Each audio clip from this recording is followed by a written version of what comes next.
ಮಂಗಳಾಚರಣೆ ಮಾಡೋಣ. ಯಾರ ಜ್ಞಾನ ಶಕ್ತಿ ಕೋಟಿ ಸೂರ್ಯರನ್ನು ಮೀರಿದೆ, ಮತ್ತು ಯಾರ ದಿವ್ಯ ಧ್ವನಿಯು ಲೋಕಹಿತವ ಮಾಡಿದೆ.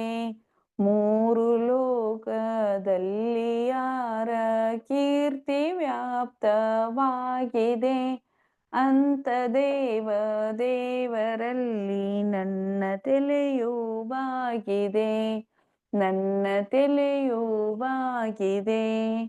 ಯಾರ ಜ್ಞಾನ ಪಾಪ ಕರ್ಮ ಗೆದ್ದು ಶುದ್ಧವಾಗಿದೆ, ಅಮಿತವಾದ ಶಕ್ತಿಯಿಂದ ಸಕಲ ತತ್ವ ತಿಳಿದಿದೆ. ಲೋಕದಲ್ಲಿ ವೀತರಾಗ ಪೂಜ್ಯ ಪದವಿ ಹೊಂದಿದೆ, ಅಂತ ದೇವರಲ್ಲಿ ನನ್ನ ತಲೆಯೂ ಬಾಗಿದೆ, ನನ್ನ ತಲೆಯೂ ಬಾಗಿದೆ. जेवलो पंच परमेष्ठी भगवान की जय, जेवलो 24 भगवान की जय, संत शिरोमणि आचार्य भगवान विद्यासागर जी महाराज की जय, आचार्य भगवान समय सागर जी महाराज की जय, बोले निरपेक्ष गुरुवर नियम सागर जी महाराज की जय, बोले निरपेक्ष गुरुवर सुधा सागर जी महाराज की जय, समस्त आचार्य संघ की जय. ಎಲ್ಲರಿಗೂ ಜೈ ಜಿನೇಂದ್ರ. ನಿನ್ನೆ ನಾವು ಏನ್ ಮಾಡಿದ್ವಪ್ಪ ಅಂದ್ರ ಕರ್ಮದ ಬಗ್ಗೆ ಅಥವಾ ಕರ್ಮ ಎಂಬ ಪಾಠವನ್ನ ಕಲ್ತಾ ಇದ್ದೀವಿ. ಹೀಗೆ ಇವತ್ತೇನ್ ಮಾಡೋದಿದೆಪ್ಪ ಅಂದ್ರ ಕರ್ಮಗಳು ಎಷ್ಟದಾವಪ್ಪ ಅಂದ್ರ 8 ಅದಾವು. ಅದ್ರ ಬಗ್ಗೆನೂ ಕೂಡ ಅಧ್ಯಯನ ಮಾಡೋದಿದೆ. ಆದ್ರೆ ನಿನ್ನೆ ಏನ್ ಮಾಡಿದ್ವಪ್ಪ ಅಂದ್ರ ಕರ್ಮ ಎಂದ್ರೇನು ಸ್ವಲ್ಪ ರಿವಿಷನ್ ಮಾಡೋಣ, ಆಮೇಲೆ ಮುಂದೆ ಹೋಗೋಣ. ಯಾವುದೋ ಆತ್ಮನ ನಿಜವಾದ ಸ್ವಭಾವವನ್ನ ಪ್ರಕಟ ಮಾಡಕ್ ಬಿಡೋದಿಲ್ಲ, ಅದನ್ನ ಏನಂತೀವಪ್ಪ ಅಂದ್ರ ಕರ್ಮ ಅಂತಂದ ಕರಿತೀವಿ. ಆ ಕರ್ಮದ ಏನಾಗ್ತದಪ್ಪ ಅಂದ್ರ ನಮ್ ಕರ್ಮಗಳು ಯಾವ ರೀತಿ ಇರ್ತಾವ ಅಂದ್ರ ಸುಖ ಬರ್ತೈತಿ, ದುಃಖನೂ ಬರ್ತೈತಿ, ಕಷ್ಟನೂ ಬರ್ತೈತಿ, ಸುಖನೂ ಬರ್ತದ. ಇದಕ್ಕೇನಂತೀವಪ್ಪ ಅಂದ್ರ ಕರ್ಮ ಅಂತಂದ ಹೇಳ್ತೀವಿ. ಆಮೇಲೆ ಮುಂದೆ ಏನ್ ಮಾಡಿದಾರಪ್ಪ ಅಂದ್ರ ಕರ್ಮದ ಭೇದಗಳನ್ನ ಒಂದೊಂದಾಗಿ ಹೇಳ್ಯಾರು. ಆ ಕರ್ಮಗಳು ಯಾವ್ಯಾವ ಮತ್ತೊಮ್ಮೆ ಏನ್ ಮಾಡ್ನು ರಿವಿಷನ್ ಮಾಡ್ನು. ಕರ್ಮಗಳು ಯಾವ್ಯಾವಪ್ಪ ಅಂದ್ರ ಮೊದಲನೇ ಜ್ಞಾನಾವರಣ, ದರ್ಶನಾವರಣ, ವೇದನೀಯ, ಅಂತರಾಯ, ಮೋಹನೀಯ, ಆಯು, ನಾಮ, ಗೋತ್ರ 8 ಕರ್ಮಗಳದಾವ್. ಅದ್ರಲ್ಲಿ ನಾವ್ ಏನ್ ಮಾಡಿದ್ವಪ್ಪ ಅಂದ್ರ ಜ್ಞಾನಾವರಣ ಕರ್ಮದ ಬಗ್ಗೆ ಏನ್ ಮಾಡಿದ್ದು ಅಧ್ಯಯನ ಮಾಡಿದ್ದು. ಆ ಜ್ಞಾನಾವರ್ಣಿ ಕರ್ಮ ಅಂದ್ರೆ ಏನ, ಆ ಜ್ಞಾನಾವರ್ಣಿಗೆ ಕೆಲವೊಂದು ಉದಾಹರಣೆಗಳ ಮೂಲಕ ತಿಳ್ಕೊಂಡಿದ್ವಿ. ಆಮೇಲೆ ಆ ಜ್ಞಾನಾವರಣಕ್ಕ ಬಂಧನಕ್ಕೆ ಕಾರಣವಾದ ಅಂಶಗಳನ್ನು ಕೂಡ ನಿನ್ನೆ ನಾವ ನೋಡಿದ್ವಿ. ಆಮೇಲೆ ನಿನ್ನೆ ಅಂತರಾಯ ಕರ್ಮವನ್ನ ನೀವ ಬರ್ಕೋಬೇಕಾಗಿತ್ತು. ಈಗ ಬರ್ಕೊಂತೀರಲ್ಲ ಎಲ್ಲರೂ? ಆಯ್ತು. ಇದ್ರಲ್ಲಿ ಸ್ವಲ್ಪ ಮಿಸ್ಟೇಕ್ ಆಗಿತ್ತು, ನೀನು ಬರ್ಕೊಂಡಿದ್ರ ನಡೀತದ. ಆಮೇಲೆ ಜ್ಞಾನಾವರಣ ಕರ್ಮದ ಬಗ್ಗೆ ಯಾವ ರೀತಿ ಮೂರ್ತಿಯನ್ನ ಏನ್ ಮಾಡಿದ್ರಪ್ಪ ಅಂದ್ರ ಉದಾಹರಣೆ ಹೇಳಿದ್ರು. ಯಾವ ರೀತಿ ಮೂರ್ತಿಯನ್ನ ಪರದೆಯ ಮೂಲಕ ಸುತ್ತಿದಾಗ ಅದ್ರ ರೂಪವನ್ನ ಕಾಣೋದಿಲ್ಲ, ಅದೇ ರೀತಿಯಾಗಿ ನಮ್ ಜ್ಞಾನದ ಮೇಲೆ ಏನಾಗಿರ್ತೈತಪ್ಪ ಅಂದ್ರ ಪರದೆ ಅಂತ ಆವರಣ ಏನಾಗಿರ್ತೈತಪ್ಪ ಅಂದ್ರ ಆವರಣ ಅಂದ್ರೆ ಪರದೆ. ಆ ಪರದೆ ಮೇಲೆ ಬುದ್ಧಿಯ ಮೇಲೆ ಏನಾಗೈತಿಪ್ಪ ಅಂದ್ರ ಪರದೆ ಏನಾಗೈತಿ ಮುಚ್ಚೈತಿ. ಆ ಮುಚ್ಚೋದ್ರಿಂದ ಇದಕ್ಕೆ ಏನಂತೀವಪ್ಪ ಅಂದ್ರ ಜ್ಞಾನಾವರ್ಣಿ ಕರ್ಮ ಅಂತಂದ ನಾವ ಕರಿತೀವಿ. ಆಮೇಲೆ ಇದಕ್ಕ ಜ್ಞಾನವರ್ಣಿ ಕರ್ಮಕ್ಕೆ ಬಂಧನಕ್ಕೆ ಕಾರಣವಾದ ಅಂಶಗಳನ್ನು ಕೂಡ ನೋಡಿದೀವಿ. ಏನಾದ್ರೂ ಜ್ಞಾನದಲ್ಲಿ ನಾವ ವಿಘ್ನವನ್ನು ಉಂಟು ಮಾಡಿದ್ರ, ಆಮೇಲೆ ಪುಸ್ತಕಗಳನ್ನ ಹರಿದು ಹಾಕಿದ್ರ, ಯಾರಾದ್ರೂ ಈಗ ಸ್ವಾಧ್ಯಾಯ ಮಾಡ್ತಾ ಇದ್ರ ಅವ್ರನ್ನ ನೀವ್ ಏನ್ ಮಾಡ್ತೀರಪ್ಪ, ಇಲ್ಲಿ ಸ್ವಲ್ಪ ಬಂದ್ ಹೋಗ್ರಿ ಅಂತ ಹೇಳಿದ್ರು ಕೂಡ ಅವಾಗ ಏನಾಗ್ತದಪ್ಪ ಅಂದ್ರ ನಮಗೆ ಜ್ಞಾನವರ್ಣಿ ಕರ್ಮದ್ದು ಕೂಡ ಕಟ್ಟುತ್ತದ. ಈ ರೀತಿಯಾಗಿ ನಾವ್ ಏನ್ ಮಾಡ್ಬೇಕಪ್ಪ ಅಂದ್ರ ಅದ್ರಿಂದ ನಾವ ಸ್ವಲ್ಪ ದೂರ ಉಳಿಬೇಕು. ಯಾವುದೇ ಕರ್ಮವನ್ನ ನಾವ ಏನ್ ಮಾಡ್ಬಾರ್ದಪ್ಪ ಅಂದ್ರ ಕಟ್ಕೋಬಾರ್ದು. ನಮಗ ಬುದ್ಧಿಮಟ್ಟ ಹೆಚ್ಚಿಗೆ ವಿಕಾಸ ಆಗ್ಬೇಕಾದ್ರೆ ನಾವ್ ಏನ್ ಮಾಡ್ಬೇಕಪ್ಪ ಅಂದ್ರೆ ಇವು ಬಂಧನಕ್ಕೆ ಕಾರಣವಾದ ಅಂಶಗಳಿಂದ ನಾವ್ ಏನಾಗಿರ್ಬೇಕಪ್ಪ ಅಂದ್ರ ಹಿಂಜರಿಬೇಕು. ಮತ್ತು ಗುರುಗಳ ನಿಂದೆಯನ್ನು ಮಾಡೋದ್ರಿಂದ, ಗುರುಗಳ ಹೆಸರನ್ನ ನಮಗ ಈಗ ಏನ್ ಮಾಡಿರ್ತಾರಪ್ಪ ಅಂದ್ರ ಅವರಿಂದ ನಾವು ಪ್ರಭಾವಿತ ಆಗಿರ್ತೇವಿ. ನಾವ್ ಏನ್ ಮಾಡ್ತೀವಿ, ನಾವು ಸ್ವಾಧ್ಯಾಯ ಮಾಡಿದೇವಿ, ನಾವ ಮಾಡಿದೆವು, ಗುರುಗಳದ ಹೆಸರು ಏನ್ ಮಾಡ್ತೀವಿಪ್ಪ ಅಂದ್ರ ಮುಚ್ಚಿ ಇಡ್ತೀವಿ. ಆ ರೀತಿಯಾಗಿ ನಾವು ಗುರುಗಳನ್ನ ಹೆಸರುಗಳನ್ನು ಕೂಡ ನಾವೇನ್ ಮಾಡ್ಬಾರ್ದಪ್ಪ ಅಂದ್ರ ಮುಚ್ಚಿ ಇಡಬಾರ್ದು. ಇದ್ರಿಂದ ಕೂಡ ಏನಾಗ್ತದಪ್ಪ ಅಂದ್ರ ಜ್ಞಾನಾವರ್ಣಿ ಕರ್ಮಕ್ಕ ಕಾರಣ ಆಗ್ತದ.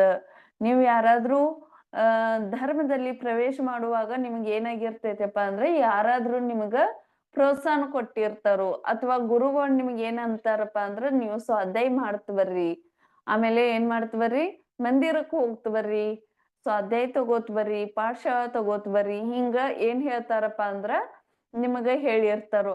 ಅಂತ ಸಮಯದಿಂದ ಅವರಿಂದ ನೀವು ಪ್ರಭಾವಿತ ಆಗಿ ಸ್ವಾಧ್ಯಾಯ ತಗೋದು ಆಗ್ಲಿ, ಆಮೇಲೆ ಪಾಠಶಾಲೆಗಳನ್ನ ಹೇಳೋದಾಗ್ಲಿ, ಹಿಂಗ ಮಾಡಿದ್ರೆ ನೀವ್ ಏನಾಗ್ತದಪ್ಪ ಅಂದ್ರ ಅಂತ ಸಮಯದಲ್ಲಿ ಆ ಗುರುಗಳಿಂದ ನಾವು ಪ್ರಭಾವಿತ ಆಗೇವಿ ಅಂತ ಹೇಳೋದ್ ಬಿಟ್ಟ ನೀವ್ ಏನ್ ಮಾಡ್ತೀರಪ್ಪ ಅಂದ್ರ ನಮ್ಮನ್ ನಾವೇ ಸ್ವಾಧ್ಯಾಯ ಮಾಡಿದೀವಿ ಅಂತಂದು ಹಿಂಗ್ ಹೇಳಿದ್ರು ಕೂಡ ನಮಗ್ ಏನಾಗ್ತದಪ್ಪ ಅಂದ್ರ ದೋಷ ಕಟ್ತದ.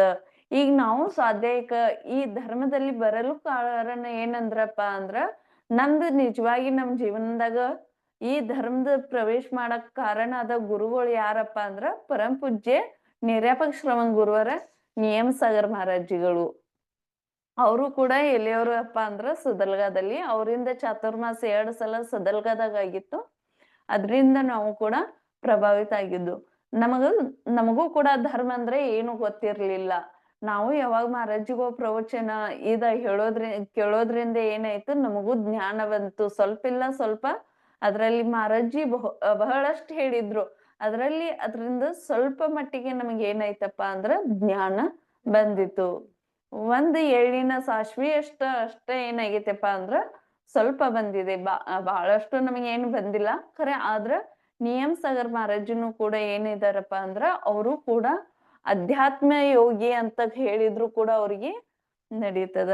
ಇನ್ನ ಮುಂದೆ ಬರೋದು ಯಾವ್ದಪ್ಪ ಅಂದ್ರ ದರ್ಶನಾವರ್ಣಿ ಕರ್ಮದ ಬಗ್ಗೆ ಇವತ್ ಮಾಡೋದು ಅಧ್ಯಯನ ಯಾವ್ದಪ್ಪ ಅಂದ್ರ ದರ್ಶನಾವರ್ಣಿ ಕರ್ಮ. ಮೊದ್ಲ ಓದೋಣ, ಆಮೇಲೆ ಅದನ್ನ ಸ್ವಲ್ಪ ವಿಸ್ತಾರವಾಗಿ ಎಷ್ಟು ಬರ್ತದಲ್ಲ ಅಷ್ಟ ನಿಮಗ ಸವಿಸ್ತಾರವಾಗಿ ಹೇಳಲು ನಾನು ಪಡ್ತೇನೆ. ಯಾವ ಕರ್ಮ ಆತ್ಮನ ದರ್ಶನ ಗುಣವನ್ನು ತಡೆಯುತ್ತದೆಯೋ, ಪ್ರಕಟವಾಗಲು ಬಿಡುವುದಿಲ್ಲವೋ ಅದನ್ನು ದರ್ಶನಾವರಣ ಕರ್ಮ ಅಂತಂದ ಕರಿತೀವಿ. ದರ್ಶನಾವರ್ಣಿ ಕರ್ಮ ಅಂತಂದ್ರೆ ಏನ್ ಹೇಳ್ತಾರಪ್ಪ ಅಂದ್ರ ಕೆಲವೊಂದ ಪುಸ್ತಕಗಳಲ್ಲಿ ಗ್ರಂಥಗಳಲ್ಲಿ ಕೂಡ ಏನ್ ಮಾಡ್ತಾರಪ್ಪ ಅಂದ್ರ ಪದಾರ್ಥಗಳ ವಿಶೇಷತೆಯನ್ನು ಗ್ರಹಣ ಮಾಡದೆ ಗ್ರಹಣೆ ಮಾಡದೆ ಕೇವಲ ಅವುಗಳ ಸಾಮಾನ್ಯ ಧರ್ಮವನ್ನ ಗ್ರಹಿಸುವುದು ಅಥವಾ ನೋಡುವುದು, ಇದೇನಾಗೈತೆಪ್ಪ ಅಂದ್ರ ದರ್ಶನಾವರಣಿ ಕರ್ಮ ಅಂತಂದ ಕರಿತೀವಿ. ಆತ್ಮಂದ ಗುಣವನ್ನ ತಡೀತದ, ಪ್ರಕಟ ಮಾಡಕ ಬಿಡೋದಿಲ್ಲ. ಅದಕ್ಕೇನಂತೀವಪ್ಪ ಅಂದ್ರ ದರ್ಶನಾವರಣ ಕರ್ಮ ಅಂತಂದ ಕರಿತೀವಿ.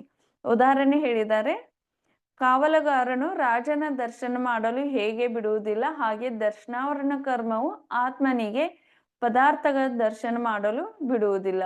ಉದಾಹರಣೆ, ರಮೇಶ ದೇವರ ದರ್ಶನ ಮಾಡಲು ಬಸದಿಗೆ ಹೋದಾಗ ಬಾಗಿಲಿಗೆ ಬೀಗ ಹಾಕಿರುತ್ತದೆ. ಇದು ರಮೇಶನ ದರ್ಶನಾವರಣ ಕರ್ಮದ ಉದಯವೆಂದು ತಿಳಿಯಬೇಕು.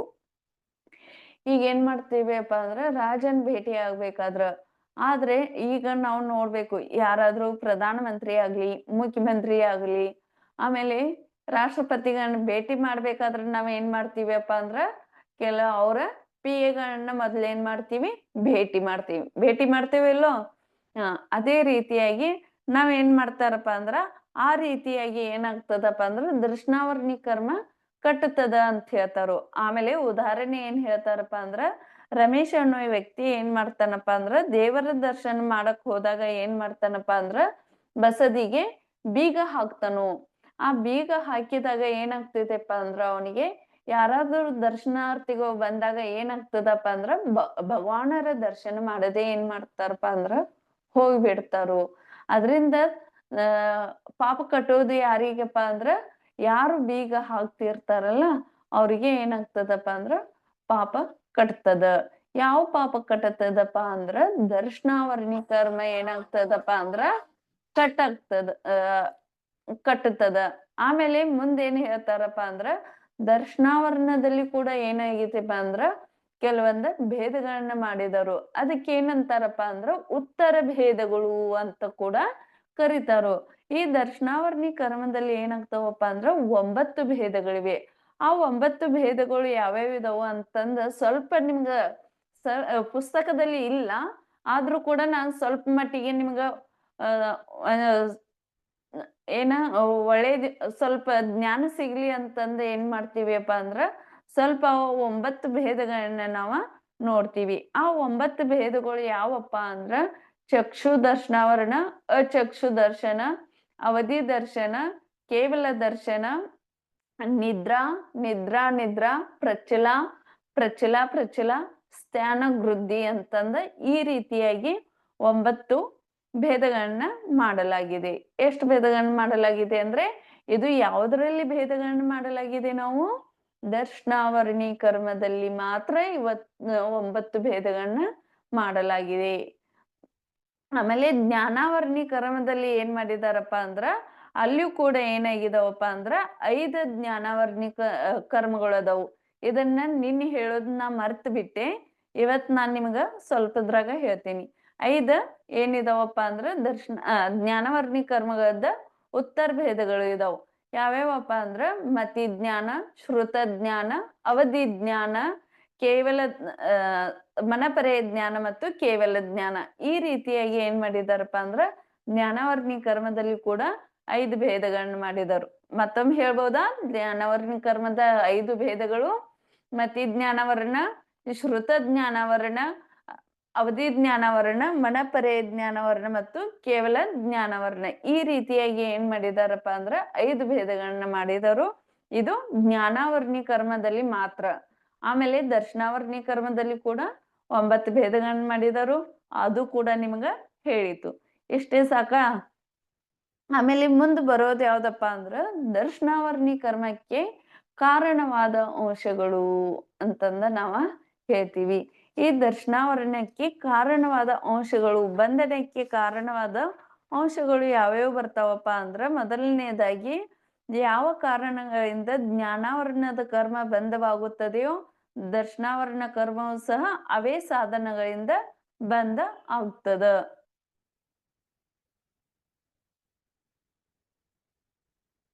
ಬೇರೆಯವರಿಗೆ ಜಿನದರ್ಶನಕ್ಕೆ ಅಡ್ಡಿ ಉಂಟು ಮಾಡಿದರೆ, ಬೇರೆಯವರ ಕಣ್ಣಿಗೆ ಧೂಳು ಎರಚಿದರೆ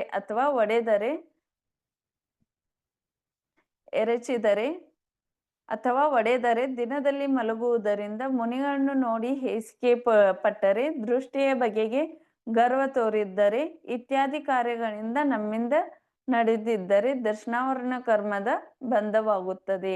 ಏನ್ ಹೇಳ್ತಾರಪ್ಪ ಅಂದ್ರೆ ನಮಗೆ ದರ್ಶನಾವರಣದ ಕರ್ಮ ಹೇಗೆ ಅಂದ್ರೆ ದರ್ಶನಾವರಣಿ ಕರ್ಮವನ್ನು ಕಟ್ಟೋದಕ್ಕೆ ಕಾರಣವಾದ ಅಂಶಗಳು ಯಾವಪ್ಪ ಅಂದ್ರೆ ಬೇರೆಯವರು ಯಾರಾದ್ರೂ ಬಸ್ತಿಗೆ ಹೊಂಟಿದ್ರೆ ಸ್ವಲ್ಪ ಆಮೇಲೆ ಹೋಗಿ ಈ ಕೆಲಸವನ್ನು ಮುಗಿಸಿ ಆಮೇಲೆ ಹೋಗಿ ಅಂತ ಹೇಳಿದ್ರು ಕೂಡ ಅಂತ ಸಮಯದಲ್ಲಿ ನಮಗೆ ಏನಾಗ್ತದಪ್ಪ ಅಂದ್ರ ದರ್ಶನಾವರ್ಣಿ ಕರ್ಮ ಕಟ್ತದ. ಯಾರಾದ್ರೂ ಬಸದಿಗೆ ಹೋಗ್ತಾ ಇದ್ರೆ ಅವರಿಗೆ ಅಡ್ಡಿ ಮಾಡುವುದು, ಆಮೇಲೆ ಅವ್ರಿಗೆ ಮತ್ತೇನ್ ಮಾಡೋದಪ್ಪ ಅಂದ್ರೆ ಬೇರೆಯವರ ಕಣ್ಣಿಗೆ ಧೂಳು ಎರಚಿದರೆ, ಒಡೆದರೆ ಅಥವಾ ದಿನದಲ್ಲಿ ಮಲಗುವುದರಿಂದ ನಾವ್ ಏನ್ ಮಾಡ್ತೀವಿಪ್ಪ ಅಂದ್ರ ದಿನದಲ್ಲಿ ಮಲಗೋದ್ರಿಂದ ಏನಾಗ್ತದಪ್ಪ ಅಂದ್ರ ನಮಗೂ ದರ್ಶನಾವರ್ಣಿ ಕರ್ಮ ಕಟ್ತದ. ಆಮೇಲೆ ನಾವ್ ಏನ್ ಮಾಡ್ತೀವಪ್ಪ ಅಂದ್ರ ಸುಸ್ತಾಗಿದೆ 1 ತಾಸ ಅಥವಾ ಅರ್ಧ ಗಂಟೆ ಏನ್ ಮಾಡ್ಬೋದಪ್ಪ ಅಂದ್ರ ಮಧ್ಯಾಹ್ನ ಏನ್ ಮಾಡ್ತೀವಿ, ಊಟ ಮಾಡಿದ ನಂತರ ನಮಗೇನಾಗುತ್ತೆ, ನಿದ್ದೆ ಬರ್ತದ. ಏಕೆ ಆಗ್ತೈತಿವಲ್ಲೋ, ಸ್ವಲ್ಪ ನಿದ್ರೆ ಮಾಡಿ ಆಮೇಲೆ ನಂತರ ನಾವ್ ಏನ್ ಮಾಡ್ತೀವಿಯಪ್ಪ ಅಂದ್ರ ರೆಸ್ಟ್ ತಗೋಬೇಕು. ಶಾರೀರಿಕವಾಗಿ ನಾವು ಸ್ವಲ್ಪ ರೆಸ್ಟ್ ತಗೋಬೇಕಂತಂದ್ ಏನ್ ಮಾಡ್ತೀವಿ, ಅರ್ಧ ತಾಸ ಮಲ್ಕೊಂಡ ತೆಗಿತೀವಿ. ಅಂತ ಸಮಯದಲ್ಲೂ ಕೂಡ ನಮಗೆ ಏನಾಗ್ತದಪ್ಪ ಅಂದ್ರ ದರ್ಶನಾವರ್ಣಿ ಕರ್ಮ ಕಟ್ಟುತ್ತದ. ಆಮೇಲೆ ಮುನಿಗಳ ಬಗ್ಗೆ, ಮುನಿಗಳನ್ನ ನೋಡಿ ಏನಾಗೋದಪ್ಪ ಅಂದ್ರೆ ನಮಗೆ ಹೇಸಿಗೆ ಪಡುವುದು. ಅಂದ್ರ ಅವ್ರ ಬಗ್ಗೆ ನೋಡಿ ಬೇರೆ ದೃಷ್ಟಿಯಿಂದ ನೋಡಿಕೊಳ್ಳುವುದು. ಇದ್ರಿಂದ ಏನಾಗ್ತದಪ್ಪ ಅಂದ್ರೆ ನಮಗೆ ದರ್ಶನಾವರ್ಣಿ ಕರ್ಮ ಕಟ್ಟುತ್ತದ. ಒಬ್ಬೊಬ್ರು ಮಹಾರಾಜಿಗೆ ಏನಾಗ್ತದಪ್ಪ ಅಂದ್ರ ಕೆಲವೊಂದು ಮಹಾರಾಜಿಗಳಿಗೆ ಏನಾಗಿರ್ತೈತಿ, ಕುಷ್ಠ ರೋಗ ಆಗಿರ್ತದ. ಅಂತ ಸಂದರ್ಭದಲ್ಲಿ ನಾವು ಅವ್ರನ್ನ ಏನಾದ್ರೂ ವಾಮಿಟಿಂಗ್ ಮಾಡ್ಕೊಂಡ್ರೆ ಏನಾಗ್ತದಪ್ಪ ಅಂದ್ರ ಅದು ಬಹಳ ವಾಸನೆ ಬರ್ತದ. ಅಂತ ಸಂದರ್ಭದಲ್ಲಿ ಅವ್ರ ಮೇಲೆ ನಾವು ಹೇಸಿಗೆಯನ್ನು ಪಟ್ಟಿದ್ರು ಕೂಡ ನಮಗೆ ಏನಾಗ್ತದಪ್ಪ ಅಂದ್ರ ದರ್ಶನಾವರ್ಣಿ ಕರ್ಮಕ್ಕ ಕಾರಣ ಆಗ್ತದ.